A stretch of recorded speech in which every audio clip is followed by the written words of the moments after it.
ঘটনাটি ঘটেছিল কানাডায়। হিমশীতল রাত, চারিদিকে বরফ পড়ছে। এক ধনী ব্যক্তি তার বাড়ির সামনে এক অশীতিপর বৃদ্ধকে দেখতে পেলেন। ধনী ব্যক্তিটি নিচে নেমে বৃদ্ধকে জিজ্ঞাসা করলেন, এত ঠান্ডায় আপনি বাইরে আছেন কেন? আপনার গায়ে শীতের পোশাক কোথায়? বৃদ্ধ জবাব দিলেন, আমি গরিব অসহায়, আমার কোনো গরম কাপড় নেই, কিন্তু আমি নিজেকে মানিয়ে নিয়েছি।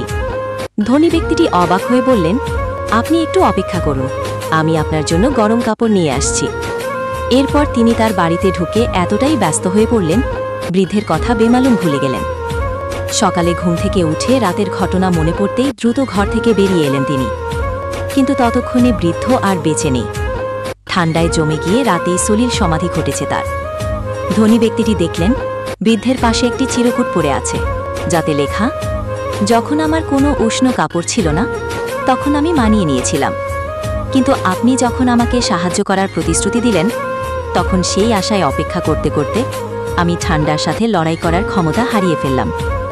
শিক্ষা: মিথ্যা প্রতিশ্রুতি মানুষের হৃদয়কে রক্তাক্ত করে, মনোবল ধ্বংস করে দেয়। তাই কাউকে প্রতিশ্রুতি দেওয়ার আগে ভালোভাবে চিন্তা করুন আপনি সেটা রক্ষা করতে পারবেন কিনা।